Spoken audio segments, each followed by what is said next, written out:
उपासना कार्यक्रमामध्ये सर्व दर्शकांचे हार्दिक स्वागत. प्रियानो, आज आपण एक वेगळा पण महत्त्वाचा विषय हाताळणार आहोत. तो म्हणजे येशूचे रूपांतर. तसेच विश्वासहीनता म्हणजे काय आणि त्याचा परिणाम कसा होतो आणि नम्रतेविषयी येशूने काय शिकवण दिली हे देखील पाहणार आहोत. माझी खात्री आहे की प्रत्येक गोष्ट आम्हाला एका वेगळ्या आत्मिक स्तरावर घेऊन जाणारी ठरणार आहे. तर मग चला प्रियानो, आपण आपल्या अध्ययनाची सुरुवात करूया. श्रोत्यांनो, जर आपणाजवळ नवा करार आहे तर माझ्यासोबत उघडा मार्क शुभवर्तमान 8वा अध्याय 34 ते 38 वचने आता आम्ही पाहणार आहोत आणि त्यानंतर 9व्या अध्यायाला आम्ही सुरुवात करणार आहोत. 34 ते 38 वचने. मग त्याने आपल्या शिष्यांबरोबर लोकांनाही बोलावून म्हटले, जर कोणी माझा अनुयायी होऊ पाहतो तर त्याने आत्मत्याग करावा, आपला वधस्तंभ उचलून घ्यावा व मला अनुसरत राहावे.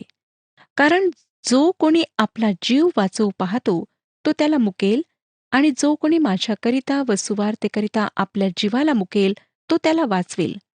कारण मनुष्याने सर्व जग मिळविले आणि आपल्या जीवाचा नाश करून घेतला तर त्याला काय लाभ? किंवा मनुष्य आपल्या जीवाबद्दल काय मोबदला देऊ शकेल? ह्या व्यभिचारी व पापी पिढीमध्ये ज्या कोणाला माझी व माझ्या वचनांची लाज वाटेल, त्याची लाज मनुष्याचा पुत्र पवित्र देवदूतांसहित आपल्या पित्याच्या गौरवाने येईल तेव्हा त्यालाही वाटेल. श्रोत्यानो, ही वचने फार स्पष्ट आहेत. आज आपला आणि येशू ख्रिस्ताचा संबंध कशा प्रकारचा आहे? काय आपणाला येशू ख्रिस्ताच्याद्वारे तारण प्राप्त झालेले आहे? किंवा आपण येशू ख्रिस्ताचा नकार करीत आहात? आपण लोकांसमोर स्वतःला ख्रिस्ती म्हणवण्याकरिता लाज धरता? किंवा आपण येशू ख्रिस्तासाठी सर्व काही समर्पित केलेले आहे आणि तो आज आपला प्रभू आणि स्वामी आहे? आज आपणा स्वतःला हा प्रश्न विचारा की माझा आणि ख्रिस्ताचा संबंध कसा आहे? लक्षात घ्या श्रोत्यानो, की जेव्हा मनुष्याचा पुत्र पवित्र देवदूतांसहित आपल्या पित्याच्या गौरवाने येईल, अर्थात प्रभू येशू ख्रिस्त जेव्हा वापस येईल, तेव्हा ज्यांनी त्याचा स्वीकार केलेला आहे त्यांच्याकरिता त्याला खरोखर आनंद वाटेल. परंतु ज्यांना ह्या जगामध्ये त्याची लाज वाटत आहे, त्याच्या वचनांची लाज वाटत आहे, त्यांच्यासाठी जेव्हा तो देवदूतांसहित पित्याच्या गौरवाने येईल तेव्हा त्यालाही त्यांची लाज वाटेल. आता आपण 9व्या अध्यायाकडे वळूया. ह्या अध्यायात येशूच्या रूपांतराचा वृत्तांत देण्यात आला आहे. हा वृत्तांत पहिल्या 3 शुभवर्तमानात वाचायला मिळतो, परंतु मार्क आम्हाला त्याविषयी सविस्तरपणे सांगतो की जेव्हा प्रभू येशूचे रूपांतर त्या उंच डोंगरावर होत होते तेव्हा डोंगराच्या पायथ्याशी शिष्य पूर्णपणे अपयशी ठरले होते. ते एका मुलातून अशुद्ध आत्मा काढू शकले नाहीत. पुन्हा येशू त्याच्या मृत्यूची घोषणा करताना दिसतो. शिष्यांमध्ये कोण सर्वात मोठा ह्यावर त्याचे शिष्य चर्चा करतात आणि येशू त्यांच्या अशा वागणुकीला धिक्कारतो. नरकासंबंधाने त्यांना सावध करतो. ह्या ठिकाणी सुद्धा श्रोत्यानो, येशूची कार्यशीलता पूर्णपणे आम्हाला दिसते. मार्क इतरांच्या तुलनेत सर्व गोष्टी सारांश रूपात सांगतो, परंतु येशूच्या रूपांतराविषयी विस्तृतपणे लिहितो. तो ह्यावर का भर देतो हे पाहणे मनोवेधक ठरेल. हे आमचे म्हणणे आहे की येशूचे रूपांतर त्याच्या पूर्ण मानवत्वाला मांडते व त्याच्या ईश्वरत्वाला मांडत नाही. मी आधी म्हटल्याप्रमाणे पहिले 3 शुभवर्तमान ह्याविषयी सांगतात, पण योहानकृत शुभवर्तमान नाही. योहानाचे शुभवर्तमान प्रभू येशू ख्रिस्ताचे ईश्वरत्व मांडते व त्यात रूपांतराचा वृत्तांत आहे. आपल्याला आठवत असेल की मत्तेकृत शुभवर्तमान 16व्या अध्यायाच्या शेवटल्या वचनात येशूने म्हटले, मी तुम्हास खचित सांगतो, येथे उभे असलेल्यांमध्ये काही असे आहेत की ते मनुष्याच्या पुत्राला त्याच्या राज्यात येताना पाहतील तोपर्यंत त्यांना मरणाचा अनुभव येणारच नाही.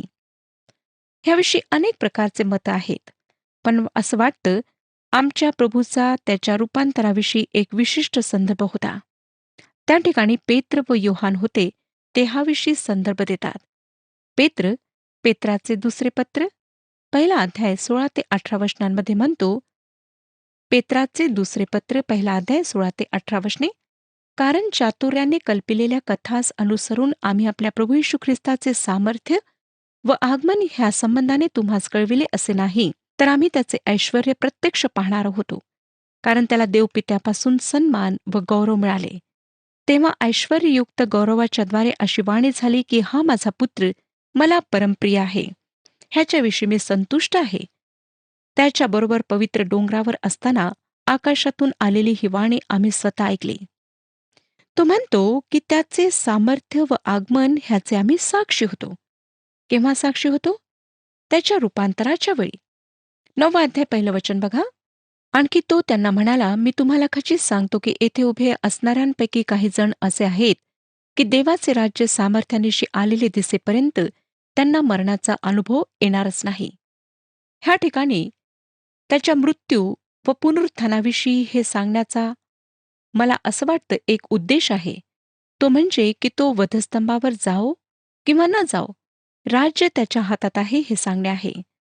तो ह्या पृथ्वीला सोडून पुन्हा वापस तसाच स्वर्गात जाऊ शकला असता व ह्या सृष्टीचा सर्वसमर्थ सत्ताधारी बनू शकला असता.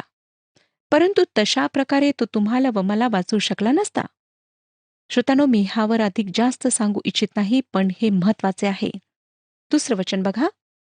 मग 6 दिवसानंतर येशूने पेत्र, याकोब व योहान ह्यांना आपणाबरोबर एका उंच डोंगरावर एकीकडे नेले व तेथे त्यांच्या देखत त्याचे रूपांतर झाले. अर्थातच हा प्रश्न उठतो की त्याने ह्या 3 पुरुषांना का नेले? सर्वप्रथम मला आपणाला हे सांगू द्या की त्याने ह्या तिघांना ते त्याचे आवडते किंवा इतरांहून वरचढ होते म्हणून नेले नाही. मला वाटतं ते प्रेषितांमधून अधिक दुबळे होते व येशूला त्यांना न्यावे लागले. एकदा एक महिला आपल्या 3 लेकरांना घेऊन रस्त्यावरून चालली होती. तिने एका मुलाला कडेवर घेतले होते, एकाचा हात पकडला होता आणि तिसरे मूल तिच्या मागे मागे चालत होते. थोड्या थोड्या वेळाने ती थांबून त्या मागून येणाऱ्या लेकराची वाट पाहत असे व तो जवळ येताच पुन्हा चालू लागत असे. मी त्यांच्याकडे पाहात निरीक्षण करीत होते. मला वाटलं की तो मागून चालणारा मुलगा फार वेळ लावत आहे. पण लवकरच माझ्या लक्षात आले की जो तिच्या कडेवर होता तो पायी चालण्यास मुळीच तयार नव्हता. तिला त्याला उचलून घ्यावे लागले. मला वाटतं पेत्र, योहान, याकोब असेच होते. म्हणून त्यांना येशू ख्रिस्ताला सोबत न्यावे लागले. पेत्र म्हणतो की त्यांनी त्याच्या ऐश्वर्याला डोळ्यांनी पाहिले. हा गौरवी ख्रिस्त आहे जो एक दिवस ह्या पृथ्वीवर येईल. श्रोत्यानो, तुम्ही व मी एक दिवस काय असणार ह्याचे सुद्धा हे चित्र आहे.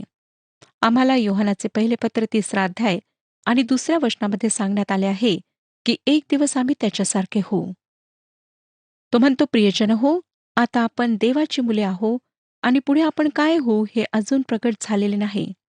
तरी तो प्रगट होईल तेव्हा आपण त्याच्यासारखे होऊ हे आपल्याला माहिती आहे. कारण जसा तो आहे तसाच तो आपल्याला दिसेल. योहानाने योहानकृत शुभवर्तमान 1 अध्याय 14 वचनात म्हटले, योहानकृत शुभवर्तमान 1 अध्याय 14 वचन, आम्ही त्याचे गौरव पाहिले, ते पित्यापासून आलेल्या एकुलत्या एकाचे गौरव असावे असे अनुग्रह व सत्य ह्यांनी परिपूर्ण होते. श्रोत्यांनो, रूपांतर ह्यासाठी जो ग्रीक शब्द आहे तो मेटामॉर्फुम किंवा मेटामॉर्फोस इंग्रजीत आहे. येशूच्या शरीरात रूपांतर झाले हा फक्त प्रकाश किंवा बाहेरून झालेला परिणाम नव्हता.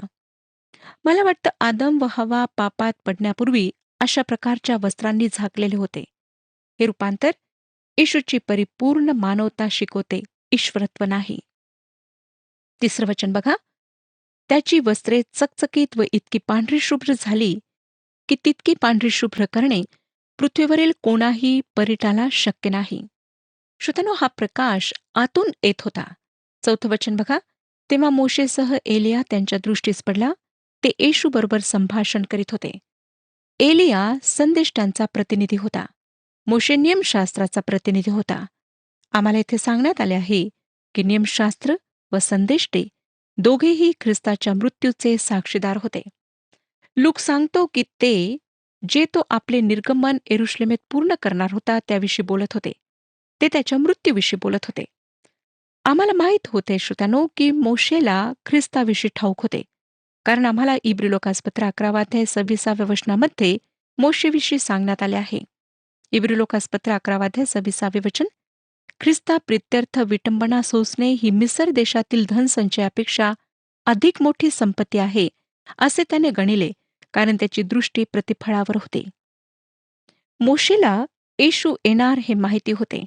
सर्व संदेष्टे त्याच्या दुःख सहनाविषयी व त्यानंतरच्या त्याच्या गौरवाविषयी बोललेत. 5 आणि 6 वचने बघा. तेव्हा पेत्रे येशूला म्हणाला, गुरुजी, आपण येथे आहोत हे चांगले आहे. तर आम्ही 3 मंडप बनवू, आपणासाठी एक, मोशेसाठी एक व एलियासाठी एक. काय बोलावे त्याला सुचले नाही, कारण ते भयभीत झाले होते. पेत्र सर्वांच्या वतीने बोलत असे आणि पेत्र बहुधा त्यावेळी बोलत असे जेव्हा त्याला काय बोलावे हे माहिती नसे. 7 वचन. तेव्हा एक मेघ आला व त्याने त्यांच्यावर छाया केली आणि मेघातून अशी वाणी झाली की हा माझा प्रियपुत्र आहे, ह्याचे तुम्ही ऐका. आता संपूर्ण लक्ष प्रभू येशू ख्रिस्ताकडे लावण्यात आले आहे. त्याचे शब्द अंतिम होते. आम्ही मोशे व एलिया ह्यांना त्याच्यासोबत समपातळीवर ठेवित नाही. 8 आणि 9 वचने बघा. मग त्यांनी अकस्मात सभोवती पाहिले, तो येशूशिवाय त्यांना आपल्याजवळ आणखी कोणी दिसले नाही. नंतर ते डोंगरावरून उतरत असता त्याने त्यास निक्षून आज्ञा केली की तुम्ही जे पाहिले आहे ते मनुष्याचा पुत्र मृतामधून पुन्हा उठेपर्यंत कोणालाही कळू नका. त्यांना तेथे येशूशिवाय कोणी दिसले नाही. येशूचे मरण व पुनरुत्थान ह्यासोबत ही घटना आम्ही पाहायला हवी.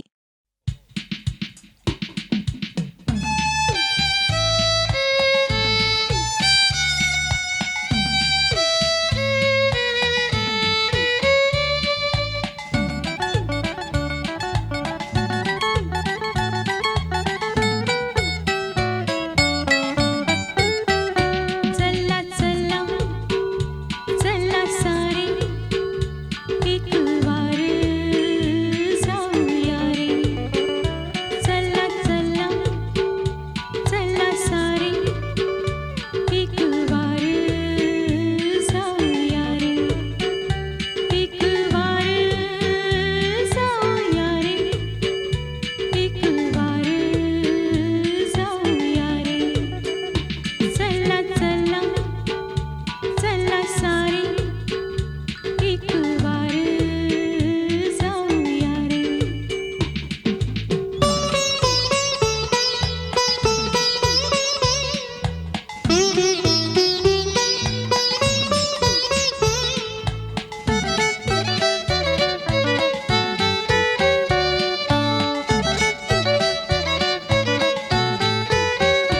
देव बाबाची पाये तिथे भेद भाव नाही. देव बाबाची पाये तिथे भेद भाव नाही. तिथे सारे माझे तुझे हस्त खावे नको जे जे. तिथे सारे माझे तुझे हस्त खावे नको जे जे. एक वार जाऊया रे. एक वार जाऊया रे.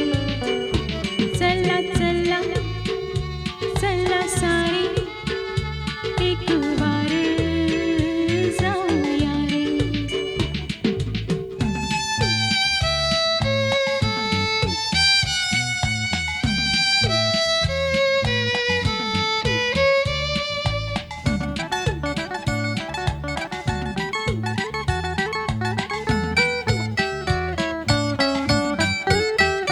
तिथे नित्य रम्य एके नाव जिचे नको लोकी. तिथे नित्य रम्य एके नाव जिचे नको लोकी. तिथे फिटेल संदेह सर्व मोह सर्व मोह. तिथे फिटेल संदेह सर्व मोह सर्व मोह. एक वार जाऊया रे. एक वार जाऊया रे. हे रूपांतर कोणाचेच तारण करू शकत नाही. ते फक्त एक लक्ष्य, एक आदर्श दर्शविते. परंतु तो आदर्श, ते लक्ष्य फक्त ख्रिस्ताच्या वधस्तंभावरील मृत्यूद्वारे व मृत्यूतून पुन्हा जिवंत होण्याद्वारे गाठल्या जाऊ शकते. आणि आम्हाला आढळेल श्रोत्यानो, की येशू त्याच्या मृत्यू व पुनरुत्थानाला नेहमीच एकत्र ठेवतो. 10वं वचन, हे बोलणे मनात ठेवून मृतामधून पुन्हा उठणे म्हणजे काय, ह्याविषयी ते एकमेकास विचारू लागले. यावरून आम्हाला दिसतं की ते पुनरुत्थानाविषयी पूर्णपणे अनभिज्ञ होते. येशूच्या पुनरुत्थानाच्या वेळी ते कबरेकडे धावले, पण जिवंत तारणारा येशू त्यांना दिसेल ही अपेक्षा त्यांना नव्हती. जिवंतांना पाहण्यास आपण कब्रस्थानात जात नाही श्रोत्यानो, परंतु मेलेल्यांना आदरांजली, श्रद्धांजली वाहण्याकरिता जातो. 11 ते 13 वचने बघा. मग त्यांनी त्याला विचारले, पहिल्याने एलिया आला पाहिजे असे शास्त्री म्हणतात, ते कसे? त्याने त्यांना उत्तर दिले, एलिया पहिल्याने येऊन सर्व काही यथास्थित करीतो हे खरे आहे. तर मग मनुष्याच्या पुत्राने पुष्कळ दुःखे सोसावी व तुच्छ मानिले जावे असे त्याच्याविषयी लिहिले आहे, त्याचा अर्थ काय? तथापि मी तुम्हाला सांगतो, एलिया तर आलाच आहे आणि त्याच्याविषयी लिहिल्याप्रमाणे त्यांना वाटले तसे त्यांनी त्याचे केले. आमच्या प्रभूने हे स्पष्ट केले की ठीक आहे, येशूने शेवटी आपले राज्य स्थापित केले नाही, कारण संदेष्टाने म्हटले की एलिया प्रथम यायला हवा. बप्तिस्मा करणारा योहान ह्यामध्ये एलियाचा आत्मा होता. जर त्यांनी येशूला मसीहा म्हणून स्वीकारले तर योहान त्या भविष्यवाणीची परिपूर्ती होता. परंतु त्यांनी येशूला त्याच्या प्रथम आगमन समयी मसीहा म्हणून स्वीकारले नाही. म्हणून एलिया त्याच्या आधी येणार ही भविष्यवाणी त्याच्या दुसऱ्या आगमन समयी पूर्ण होईल. आता ह्या डोंगरावरील गौरवी दृश्याला सोडून आम्ही डोंगराच्या पायथ्याशी जाऊया, जेथे आम्हाला शिष्य पूर्णपणे अयशस्वी झालेले दिसतील. 14 ते 18 वचने सांगतात, नंतर ते शिष्याजवळ आले, तेव्हा त्यांच्या भोवती लोकसमुदाय आहे व त्यांच्याबरोबर शास्त्री वादविवाद करीत आहेत असे त्यांना दिसून आले. त्याला पाहताच सर्व लोक अगदी आश्चर्यचकित झाले आणि त्याच्याकडे धावत जाऊन त्यांनी त्याला प्रणाम केला. त्याने त्यांना विचारिले, ह्यांच्याशी तुमचा कसला वादविवाद चालला आहे? तेव्हा समुदायातील एकाने उत्तर दिले, गुरुजी, मी माझ्या मुलाला आपणाकडे घेऊन आलो. ह्याला मुका आत्मा लागला आहे.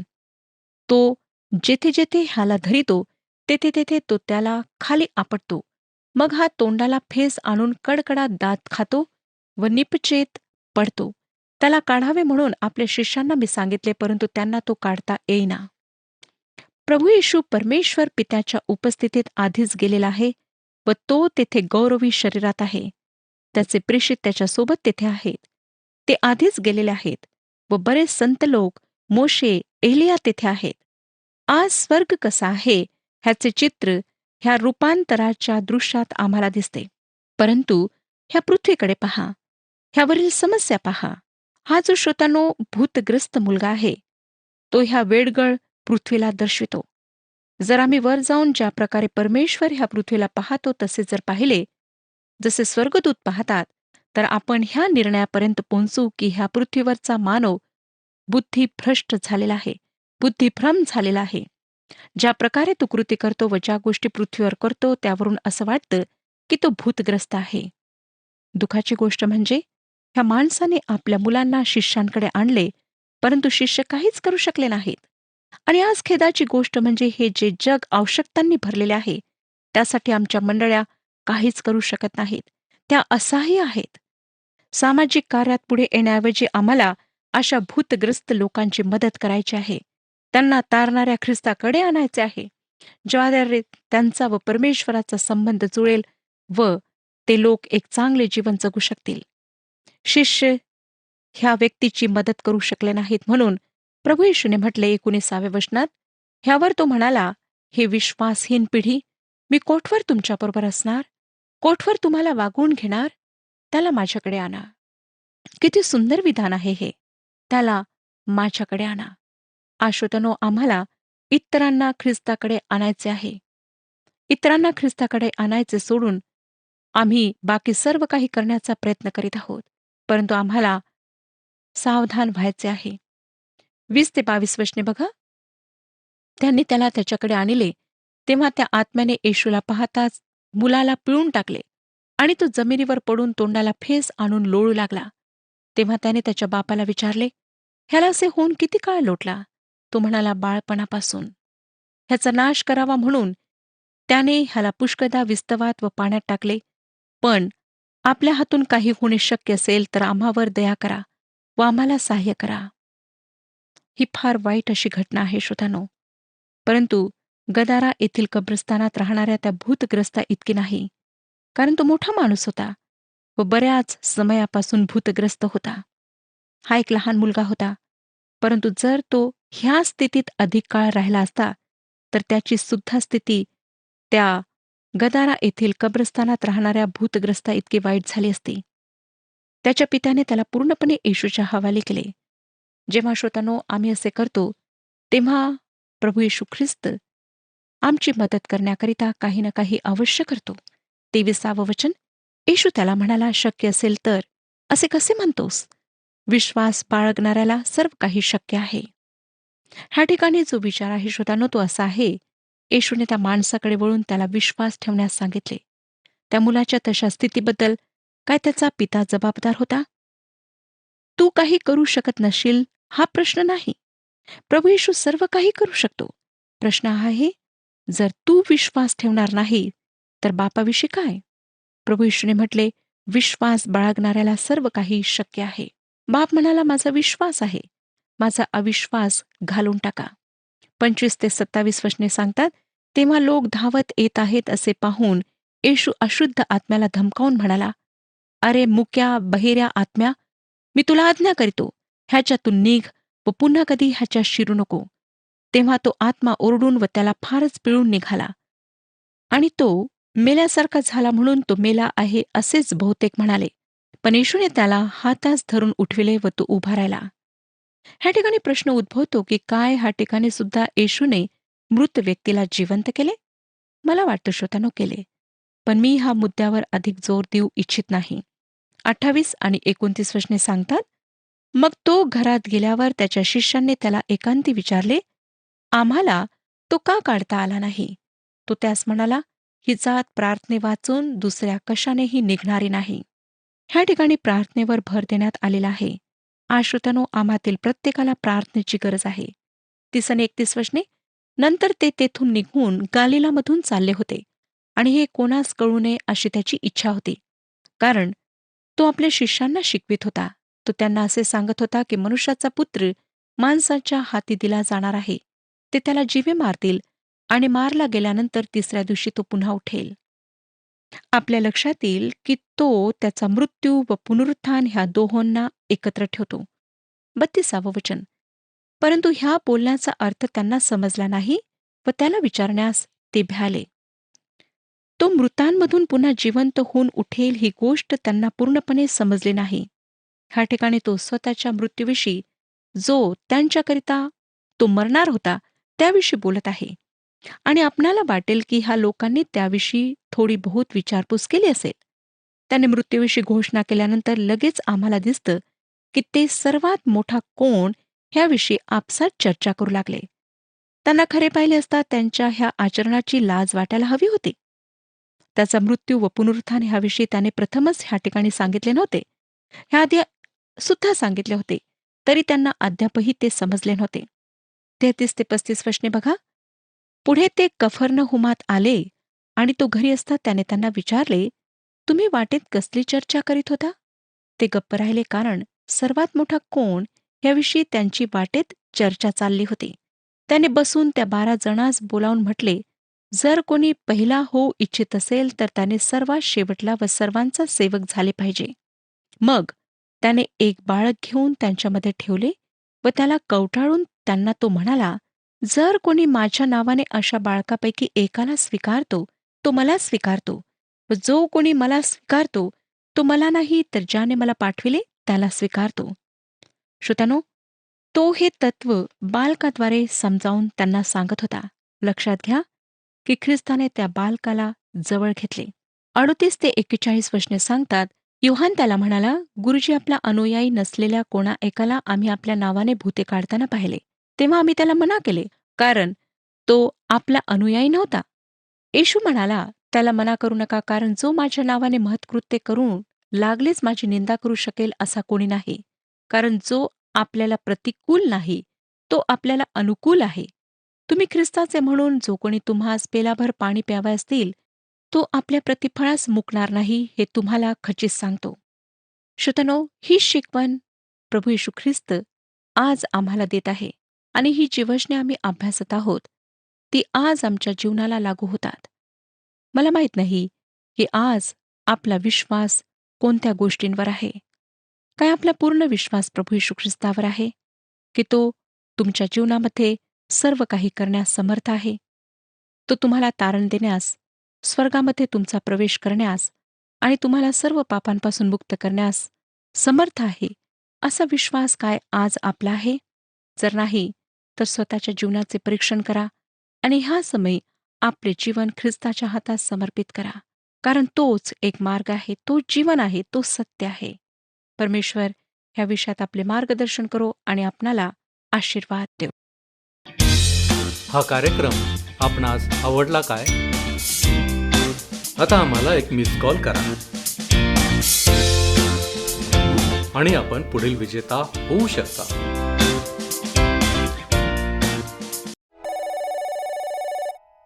प्रियांनो, येशूच्या रूपांतराच्या द्वारे आम्हाला समजून आले आहे की संदेष्टे आणि नियमशास्त्र हे ख्रिस्ताच्या मृत्यूचे साक्षीदार होते. तसेच याद्वारे येशूची परिपूर्ण मानवता प्रकट झाली. आम्ही हे सदैव लक्षात ठेवावे की ख्रिस्ताचे या जगात येणे, दुःख सोसणे, त्याला जीवे मारले जाणे आणि त्याने तिसऱ्या दिवशी पुन्हा उठावे याचे अगत्य होते. ते आमच्यासाठी, प्रत्येक मानवासाठी होते. नम्रतेने ज्यावेळेस आम्ही हे स्वीकारतो, त्यावेळेस देवाचे कार्य आमच्यामध्ये सुरू होते. आम्ही त्याला आमच्यात कार्य करू देण्यास वाव देणारे ठरतो. काय आपण यासाठी प्रयत्नशील आहात? आपण प्रार्थना करू. प्रेमळ प्रभू परमेश्वर देवबापा, तुझ्या नावाला धन्यवाद देतो. तुझ्या नावाची आम्ही स्तुती करतो. यावेळेस आम्हाला तुझ्या चरणापाशी तू एकत्रित केलेला आहेस. आणि प्रभू परमेश्वरा, आज आम्हाला येशूच्या रूपांतराविषयी तू शिकवलेला आहेस. होय प्रभूजी, आज्ञापालन कसं असतं याचं सुंदरसं उदाहरण आम्हाला प्रभू येशू ख्रिस्ताच्या जीवनाच्या द्वारे पाहायला मिळतं. आणि प्रभूजी, यासाठीच आमच्यामध्ये नम्रता असावी.